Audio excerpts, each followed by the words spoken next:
Back in high school, I suffered from social anxiety, and it was pretty bad. When I talked to people, my heart would beat like crazy, and it felt like I couldn't breathe sometimes. I would overthink what to say and what they would think of me to where my mind just goes blank. I couldn't bring myself to look people in the eye sometimes, and if it's really intense, especially in front of a group of people, I couldn't help but cry. It's not being shy. Your mind and body develops a fear that people are judging you and that they're able to see how pathetic you really are when they probably don't, because you're not. They probably don't care or are focused on their own thing. What's crazy is that I wasn't always like that. I was one of the most outgoing kids and I was really friendly with people. I was also a little gremlin. I was unconfident in myself, but I was mostly shy. I would still talk to people without freaking out over it too much. What is social anxiety, if you don't know? Social anxiety disorder is an intense, persistent fear of being watched and judged by others. It sounds unreasonable, right? Like, why would everyone be staring at you? Even if it doesn't sound reasonable, it's not something as simple as that. It doesn't just go away like, oh, you're right! Oh, how silly of me to think like that!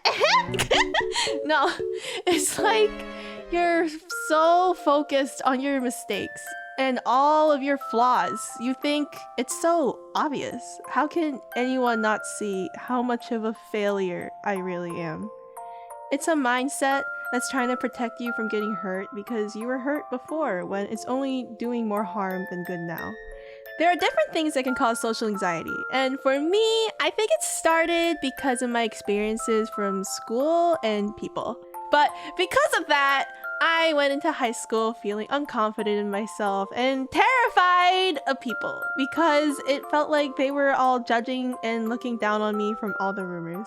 I would always dread going to school. I wanted to talk to people, but whenever I got the chance to, my throat would close up like I couldn't breathe and my eyes would tear up. I wore hoodies and sweatpants because I didn't want to draw any attention towards me or have them look at my body.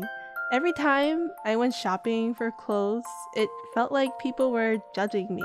You don't deserve to wear this. You're ugly. It doesn't look good on someone like you. You're not good enough to be here. Is what kept echoing in my mind, even though everyone else in the store is just casually buying clothes. I would always avoid being in pictures because when I was in them, I hated looking at myself and I didn't want anyone to look at me. In my high school yearbook, you won't find me in any pictures other than the mandatory one for everyone. I remember one time, it got so bad. I was crying in my room every day, feeling pathetic with myself. I hated how I looked, how I acted, how I couldn't talk to people, and how there's people going through worse than me, but here I was. Crying. I just hated everything about myself. Even so, I didn't want to give up. I went up to the mirror and tried to tell myself, I love you. If I did, maybe I could convince myself that I really did. But the words wouldn't come out, and I ended up crying instead. I wanted to overcome my social anxiety, but it felt impossible. I tried therapy, but personally for me at the time, it didn't help me. I was too scared to open up when I should have, and everything they said to me just went one ear out the other. So instead, I found an outlet, and for me, that was drawing. I was always drawing. I used to be able to fill a whole sketchbook in a month just expressing myself in there instead. I would draw in school instead of talking to people.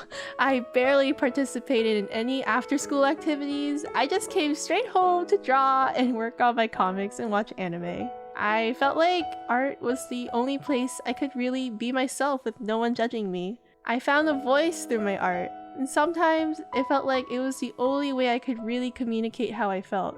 Around this time was also when I discovered storytime animation on YouTube. I really admired people who were able to tell their stories online and started my own channel. I didn't expect to be as popular as that, but now we just hit over 500k and that's absolutely crazy to me. Oh my gosh. Thank you all so much. You guys are seriously so amazing. I just really wanted to start a YouTube channel to share my stories. If I did, then maybe I could find the courage to talk to people and overcome my social anxiety. And in a way, I did. I was able to talk to people I never thought I could talk to. I met some of the people I cherished the most, and they helped me learn to love myself again. When I went to VidCon in 2019, I never was able to talk to that many people in my life until then. That's crazy. For once, I felt really proud of myself that I was able to do that. I never felt that way about myself in a long time. Still, that wasn't enough to heal. I had to do more. I took a step back to really reflect on myself. I looked through my diaries, my sketchbooks, pictures, and videos to look back at who I was. It's funny. I found myself cringing at some things that I did and wrote, tearing up at how painful I felt sometimes, but smiling and laughing at the funny things I drew. It was crazy to think that back then, that was me. I was happy. So, why couldn't I be now? Why did I feel like I didn't deserve love? Why was I so hard on myself compared to other people? Why was I the exception when I don't do that to others? Why did I want to be accepted by others? How did I get to the point where I felt like I didn't deserve to be happy?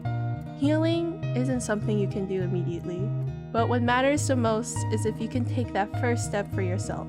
If you trip and fall, that's okay. Life will throw whatever crap it has at you sometimes.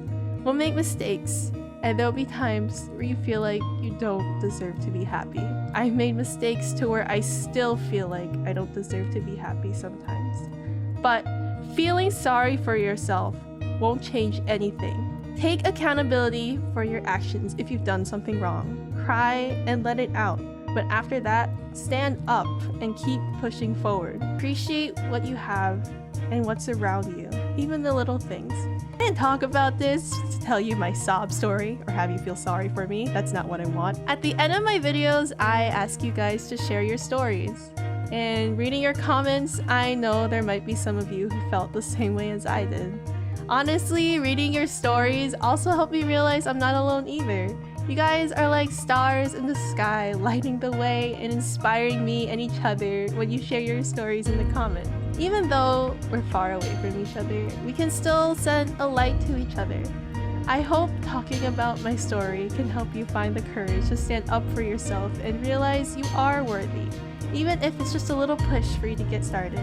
And I hope in the future, this can help me if I ever find myself at a low point again. Honestly, I kinda am a little now. But this is a hopeful message for myself to keep going too. You shouldn't change yourself to be accepted by others because you'll end up losing your values, morals, and who you are. You'll end up feeling unconfident in yourself because you don't even know who you are anymore.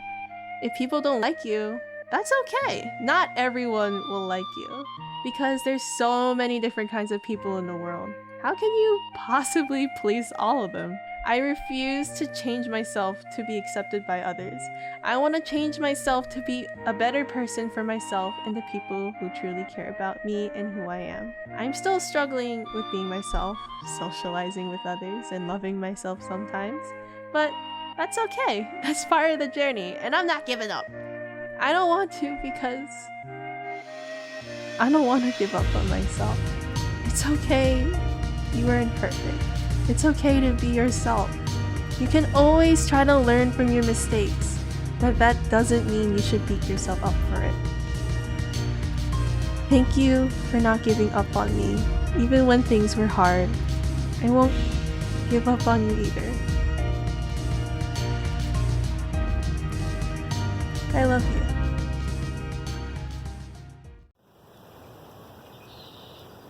I don't have to say my problem, but no one to speak about.